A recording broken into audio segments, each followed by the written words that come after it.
Good afternoon, folks, and Happy New Year. Welcome back to the Food for the Faithful channel with me, Bill Reimer, your ever so reluctant prophet. I've had eye surgery, so it's kept me away from recording and writing as much as I would have liked to. But over the last few days, the eye has gotten well enough that I was able to prepare the following. So, my blog and vodcast is entitled The Things the Postmodern Left Never Does. And face it, there are many things that they refuse to consider. For the purpose of argument, I will define the left as broadly referring to all collectivist ideologies, such as fascism, Nazism, democratic socialism, communism, postmodernism, cultural Marxism and its critical theory, and Islam, which shares sufficient collectivist DNA that I will delve into the 10 things they all share in common. This with the one exception of Islam, which claims it is a religious ideology, while in fact it places creating an Islamic caliphate in the place which belongs to God alone. This is why Islam invariably cooperates with Marxism to foment revolution. So for my first observation, I'll remind you of this. You cannot manage what you don't measure. Leftists deliberately ignore any real data collected so that they can continue stealing from the public purse. Any data that disproves the successes of their agendas must be rejected in favor of maintaining the rhetoric that supports their failing programs. The solution to all failure is to waste more resources as opposed to actually reducing waste, cost, and variation. I know. I've watched what happens to senior bureaucrats who dare to defy the left's delusional ideation. Leftists measure their actual successes accurately is as rare as real conservatives believing in metastasizing bureaucracy. So on to my second observation. In this observation, I'm forced to confront an aspect of social collectivism which many don't often consider. Leftism is essentially materialistic. It defines life as a material struggle between haves and have-nots, between oppressor and oppressed. In the case of fascists, they prefer to be the oppressor, whereas with the neo-Marxists, they prefer to pretend to bat for groups they deem to be intersectionally oppressed by the patriarchy. Both are fundamentally reductionist views of existence, which of necessity must eliminate the spiritual. Since to the left, yes, fascism is a phenomenon of the left. There is nothing but matter and energy in an unending and constant struggle between chaos and order. This is what they refer to as the revolution, the ongoing, never-ending revolution.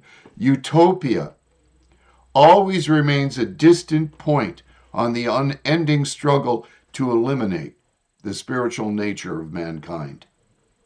This reveals why socialism cannot be either democratic or voluntary. It reduces man to the level of a beast in an eternal struggle for survival in a material world devoid of any real spiritual meaning. So now you know why the postmodern left seeks to introduce Judaism and Christianity, since these belief systems pose an existential threat to the dialectical materialism of Marxism and indeed fascist ideologies as well. Leftists not only refuse to consider the spiritual, to them it is anathema. Religion of necessity must be labeled the opiate of the people. And look at how successful they've been in creating this current godless age, where the real struggle to find meaning in a material world, where the real struggle is to find meaning in a material world devoid of spiritual connection, which is why we must know our enemy by studying what they actually believe. For my third observation, collectivists never consider the consequences of their own actions, ever, then appear to be shocked when their plans fail catastrophically, which is why Maduro just pled not guilty to for being a narco-terrorist. So, here's a clear evidence-grounded overview of some chief reasons often cited for why collectivist systems fail, backed by the sources surfaced in my search. I've summarized the recurring structural, economic, and political failure modes that appear across historical analysis and academic commentary. Subtitle: Chief Reasons Social Collectivism Fails. Point 1. Concentration of power and emergence of a new ruling class. Even when collectivism abolishes private property, someone must still operate the state machinery that owns and allocates all resources. This creates a political elite that effectively becomes a new ruling class, wielding disproportionate authority over production and distribution. This undermines the stated goals of equality and often leads to lack of accountability, abuses of power, and authoritarianism. And I provide the link to the website from which I drew that information. Point 2. Collectivist production requires hierarchical, non-democratic administration.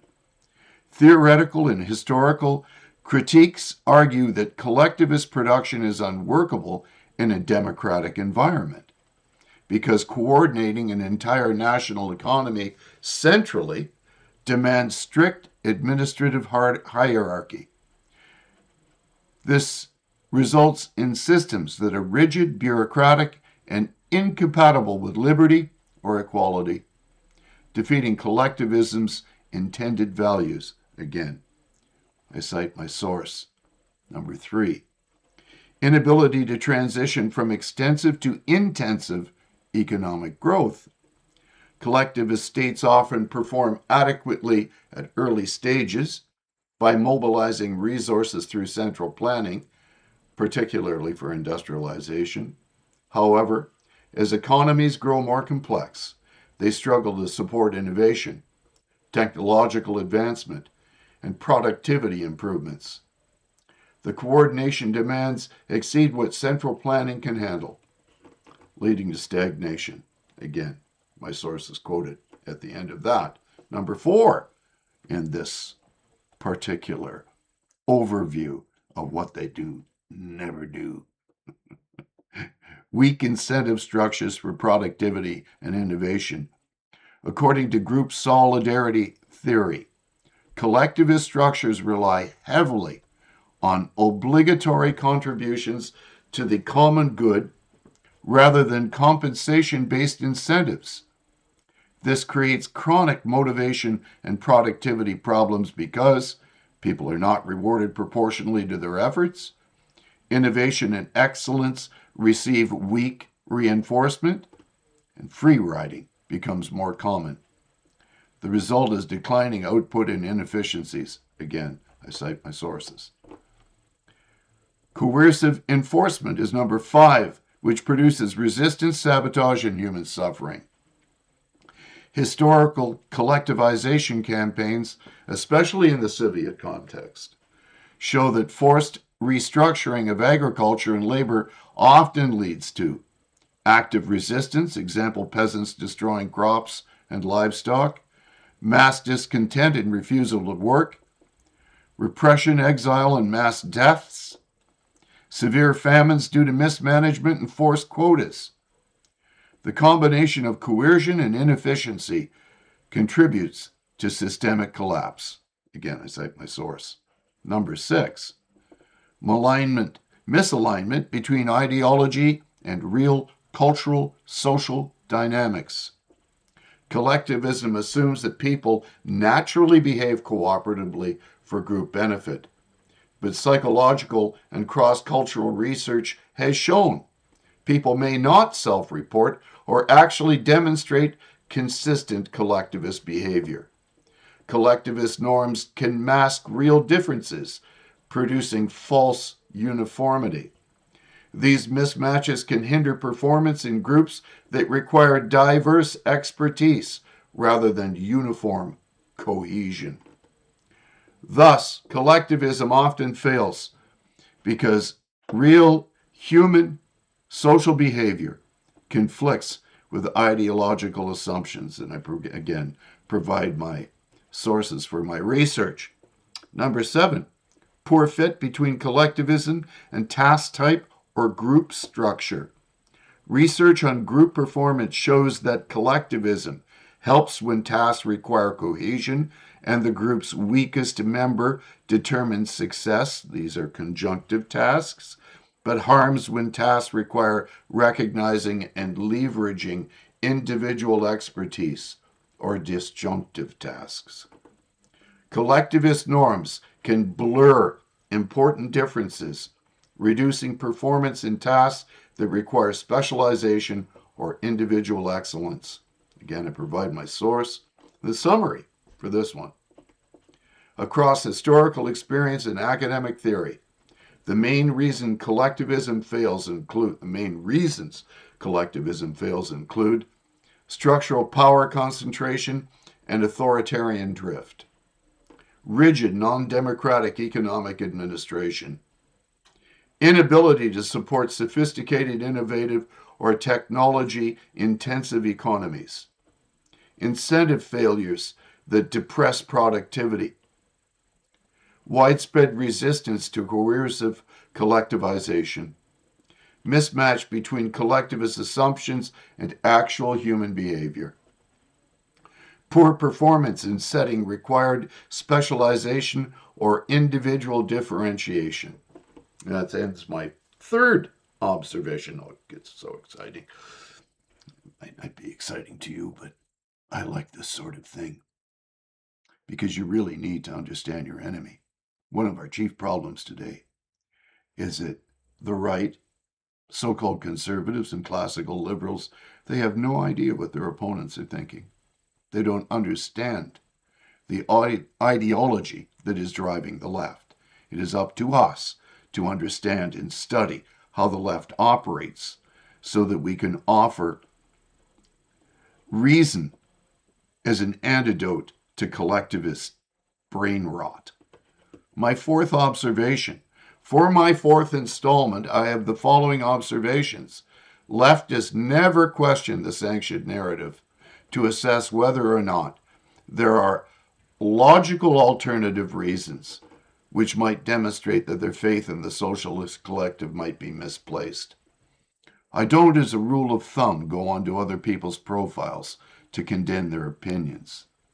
But what is truly remarkable, others come onto mine to tell me why my distaste for social collectivism is unacceptable, while informing me that my beliefs are all in my head. But wait, when I offered cited sources for how I arrived at my conclusions, provided verifiable, researched evidence, this only resulted in a renewed attack on a personal level. In my rebuttals, I avoided all such personal smears. I choose to reason with my interlocutor using ethics, epistemology, and ontology. Nevertheless, this merely resulted in them renewing their hyper-emotional rant.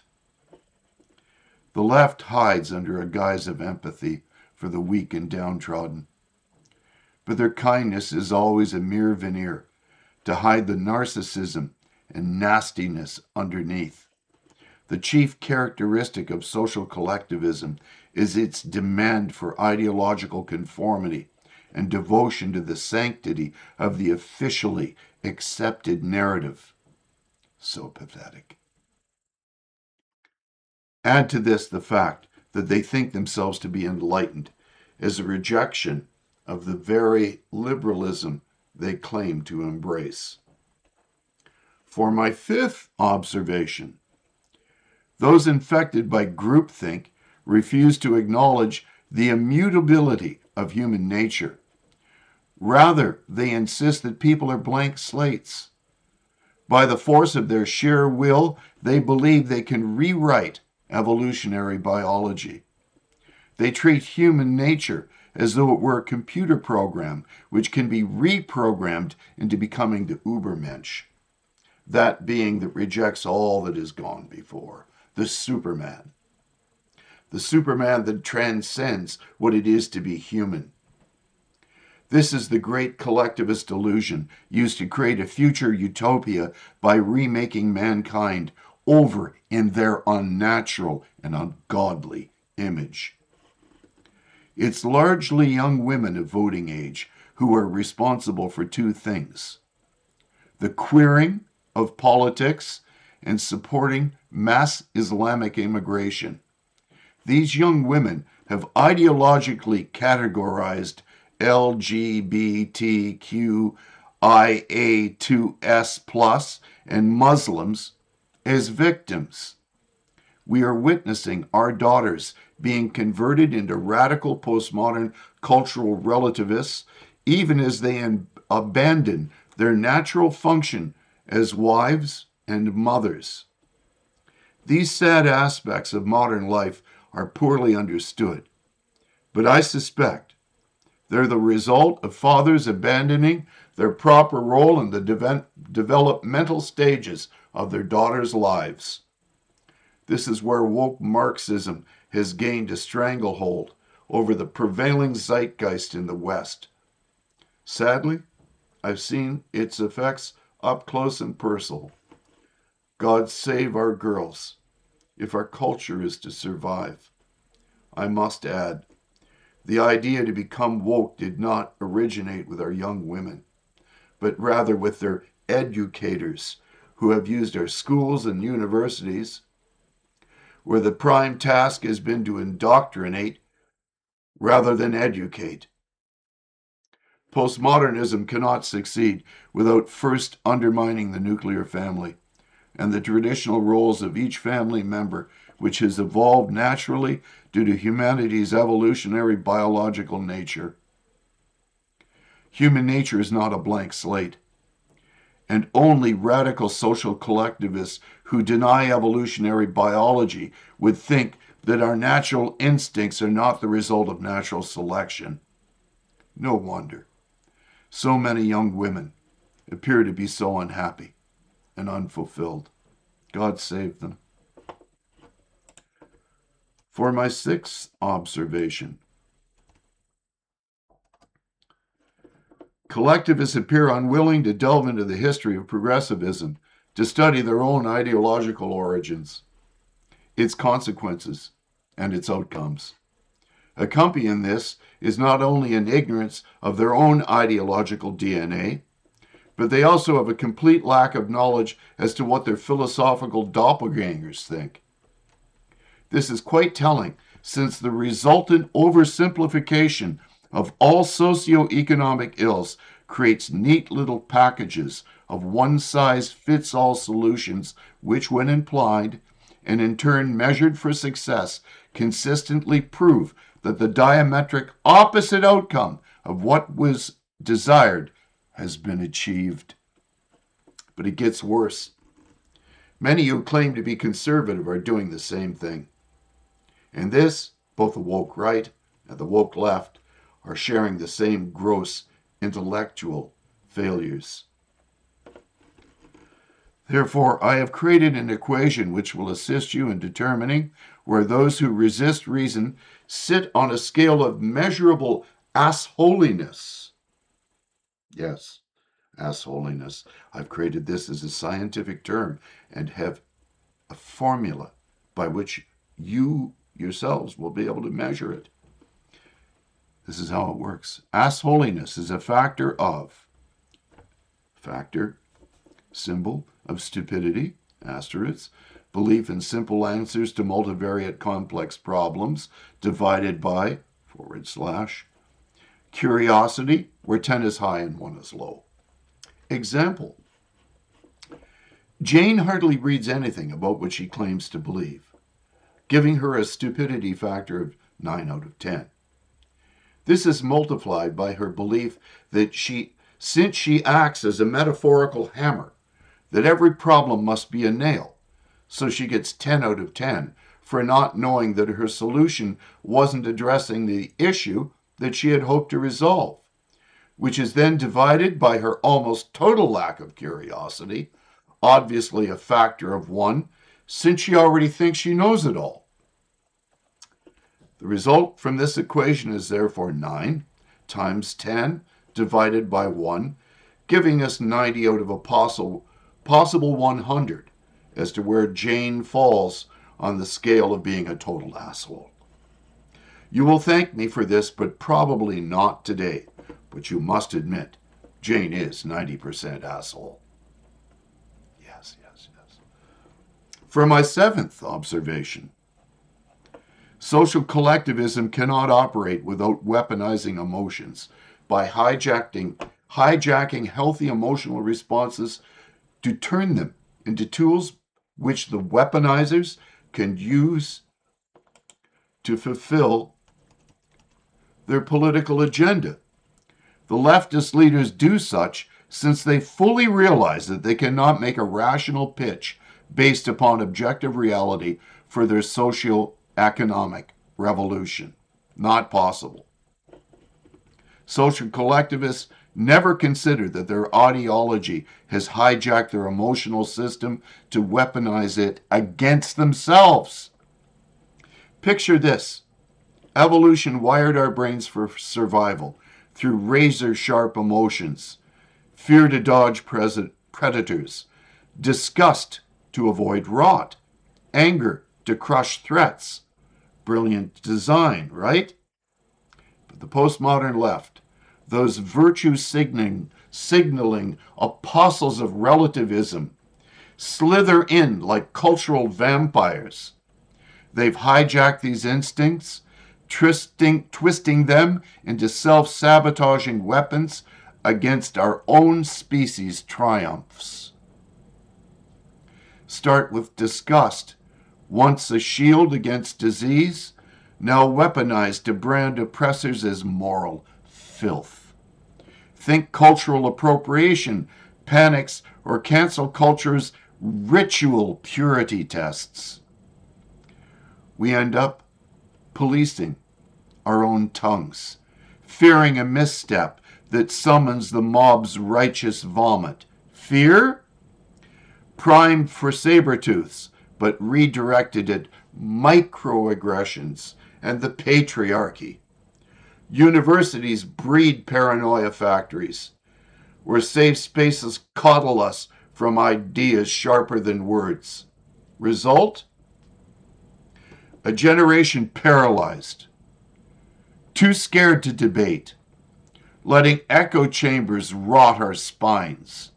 Anger, that righteous fuel, gets perverted into perpetual grievance, intersectional victimhood, where every identity stacks grievances like Jenga. Instead of channeling it productively, we implode, tearing down statues, traditions, even biology itself in the name of equity. It's evolutionary suicide, turning adaptive drives inward, eroding the very hierarchies that built civilization. Wake up, folks. These parasites aren't just ruining discourse. They're reprogramming our hardware to hate our progress. Reclaim your instincts, or they'll leave us whimpering in the ashes of our own virtue. Yet they label this as being progressive.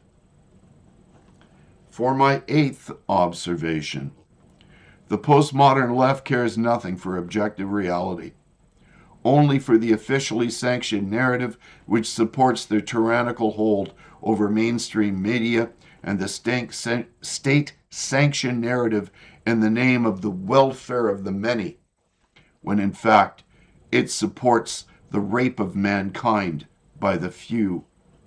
For this installment, I will provide a Petersonian critique of postmodernism and the social collectivist left. Jordan B. Peterson, a clinical psychologist and public intellectual, has extensively critiqued what he terms the postmodern left or postmodern neo-Marxism in lectures, interviews, and writings. From his standpoint, this ideology represents a dangerous fusion of philosophical skepticism and ideological resentment, prioritizing power dynamics over objective truth, and ultimately serving as a tool for societal control rather than genuine human flourishing. Peterson argues that it emerged in the late 20th century as a rebranding form of Marxism after the catastrophic failures of the communist regimes became undeniable, shifting from economic class warfare to identity-based oppressor-oppressed narratives. This perspective, he contends, cares little for empirical reality or individual merit, instead enforcing officially sanctioned stories that justify authoritarianism under the guise of collective welfare, just as we're seeing under Marxist Carney today. How the collective has rejected objective reality in favor of power narratives. At the core of Peterson's argument is postmodernism's denial of objective reality. Influenced by thinkers like Jacques Derrida, postmodernism posits that there are no grand narratives or universal truths. Everything is interpretation, and interpretations are infinite. However, Peterson sees this as selective skepticism. While it dismantles traditional structures like logic, reason, and Enlightenment individualism, it smuggles its own meta-narrative of power struggles between groups defined by race, gender, ethnicity, or sexual orientation. In this view, social hierarchies are not based on competence or voluntary cooperation, but on arbitrary power grabs, where the oppressed must overthrow the oppressor to achieve equity. Peterson warns that this reduces all human interaction to a Hobbesian nightmare of enmity, where dialogue, negotiation, and consensus are illusions masking domination. Objective reality, facts, verifiable through evidence, science, or shared human experience, is dismissed as a construct of the powerful. For instance, he points out that postmodernists privilege certain identity dimensions while ignoring others, like intelligence or personality traits, leading to incoherent applications like intersectionality that paradoxically highlight individuality but weaponize group grievances. This, he argues, is not truth-seeking, but a strategic narrative designed to accumulate power, as everything to the postmodernists is about power. The tyrannical hold over the common person. From Peterson's perspective, this ideology enables a tyrannical grip on society by infiltrating institutions, universities, bureaucracies, governments, and media through mid to upper level positions. He describes it as a sleight of hand by disillusioned Marxists who, after the horrors of Stalin's gulags and Mao's famines, which he estimated killed over 100 million people, could no longer defend class-based communism openly. Instead, they pivoted to postmodernism, which maintains the oppressor-oppressed binary, but applies it broadly, fostering division and control. Peterson draws on historical examples, such as the Soviet Union's Ukrainian famine and Nazi Germany's propaganda, to illustrate how such narratives degenerate into tyranny. Totalitarian systems, he says, are upheld not by a single dictator, but by a web of lies, where everyone participates in the deception, silencing dissent through censorship or social pressure. This is why, you may have noticed if you know me, I don't care. I do not care about all their demands for conformity. I will tell the truth, even if it kills me. And it may well. The common person becomes collateral in this power game, coerced into conformity via guilt-tripping tactics that exploit Western conscientiousness, framing individualism, capitalism, or traditional values as inherently oppressive. This leads to polarization and chaos, as hierarchies based on competence, essential for stable societies, are vilified as tyrannical, ignoring evidence from biology and history that arbitrary power is unstable and often overthrown. The facade of the welfare of the many, resulting in the rape of mankind.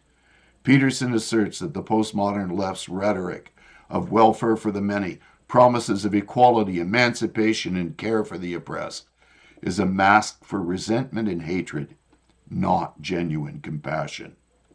Drawing from George Orwell's observations in The Road to Wigan Pier, he argued that socialist intellectuals are often motivated by disdain for the successful rather than love for the poor, leading to policies that entangle societies and dependencies in undefined needs.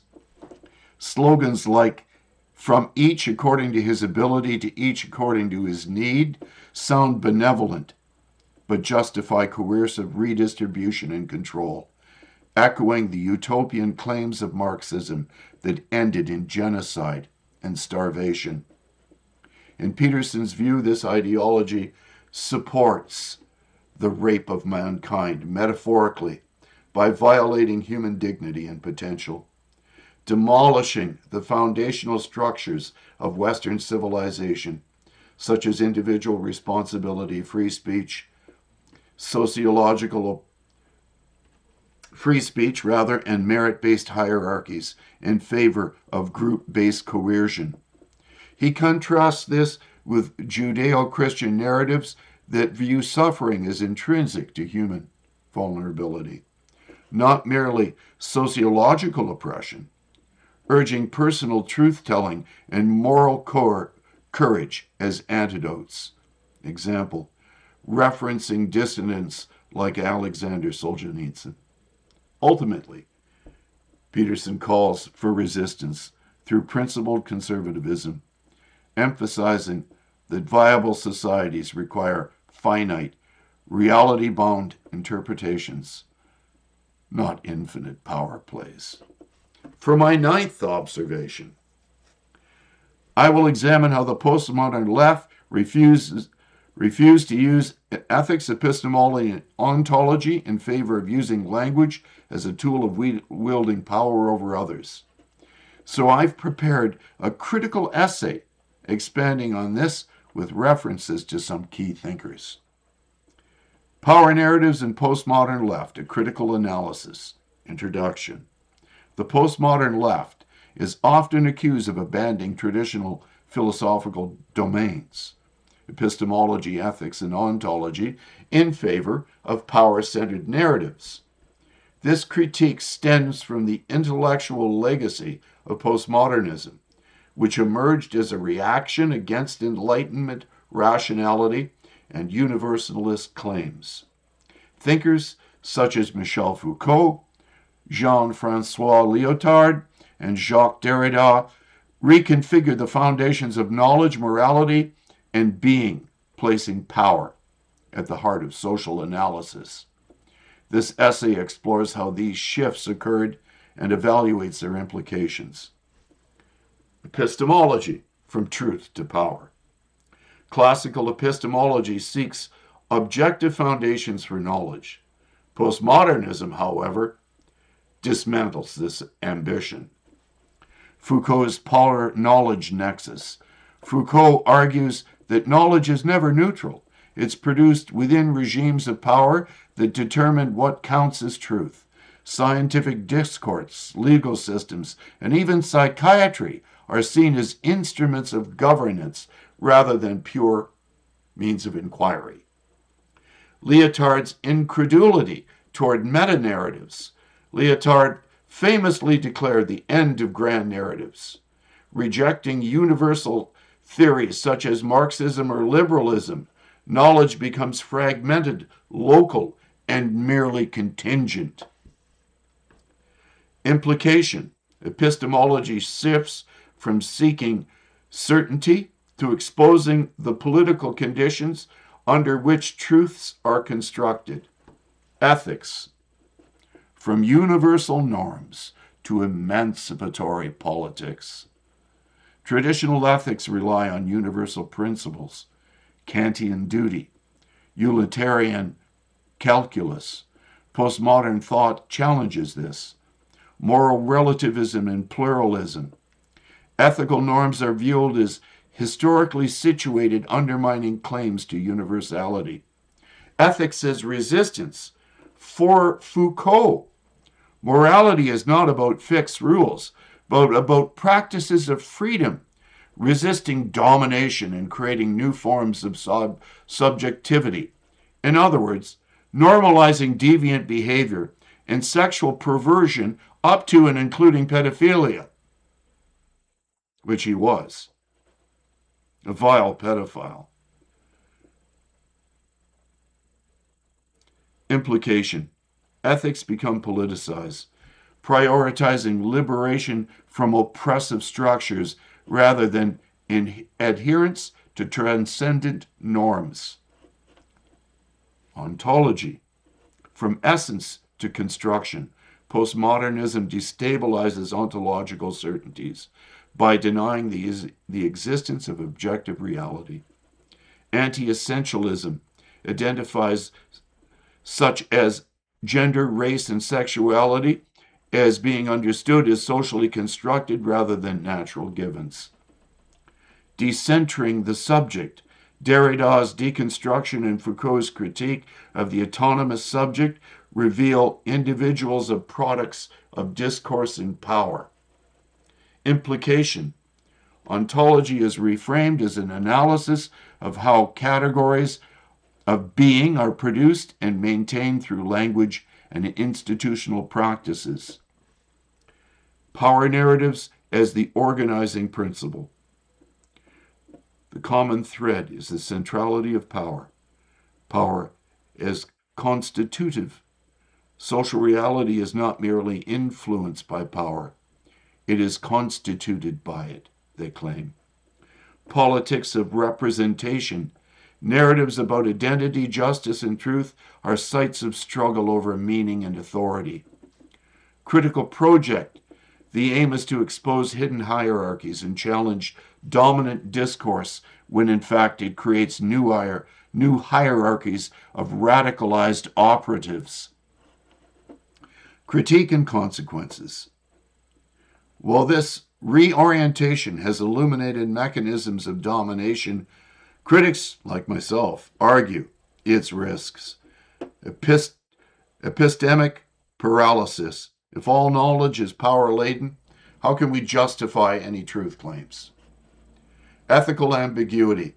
Without universal norms, how do we adjudicate between competing moral visions? Ontological instability. Radical constructivism may undermine shared realities necessary for collective action. And the conclusion of this, number 9, the postmodern left has not simply rejected epistemology, ethics, and ontology. It has transformed them into tools for interrogating power that does not further the cultural Marxist revolution. This shift's chief goal is to challenge coherence and normativity.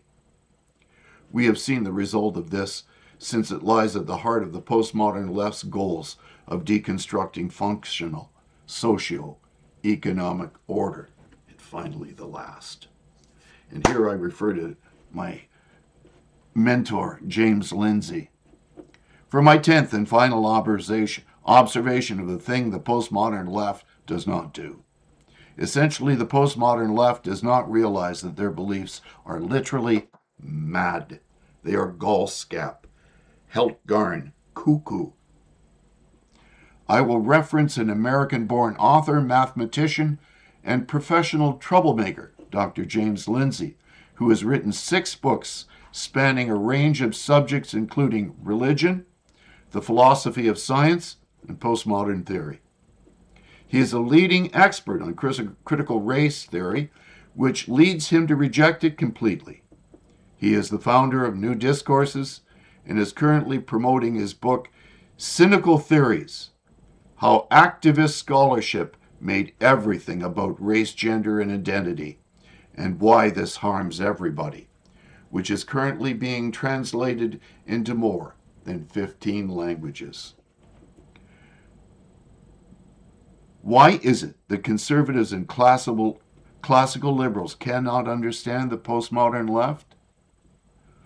Dr. Lindsay believes that postmodernism is a Gnostic cult with an ideology that must be accepted by faith. From Lindsay's lens, the postmodern left's insanity stems from rejecting objective truth and embracing radical relativism, where language and power dominate everything. It is a Gnostic heresy because it creates an elite enlightened class who claim to possess secret knowledge. Think critical race theory or gender ideology while dismissing reason, science, and tradition as oppressive tools. Most folks can't grasp it since it denies shared reality, demanding constant self-critique and social construction. It's not just confusion. It's a deliberate cult-like rejection of reality that fuels division and control. There is therefore no longer any need to wonder why things have gotten so dire under the domination of a cadre of mad kleptocrats who believe in a system which is an utter rejection of everything that has underpinned functional society forever. A society which evolved naturally out of evolutionary biology and the philosophy of the Christian West. The very reason the scientific method became possible is due to the fact that we believed God had created an orderly universe that could be studied, and the principles upon which the world works discovered by hypothesizing and testing these hypotheses to see if the outcomes are repeatable. What we know for certain is that the outcomes of postmodernism are as predictable and repeatable as Newton's theory of gravity. Postmodernism is a tree where the rotten apples fall in precise proportion to the vile theory, that vile theory being applied. These are things to think and pray about on this cold and chilly January the 16th. God bless you all. I hope you've enjoyed today's podcast. Please share it, leave your comments, make sure you're subscribed. Nothing that I produce will ever be hidden behind a paywall. Take good care.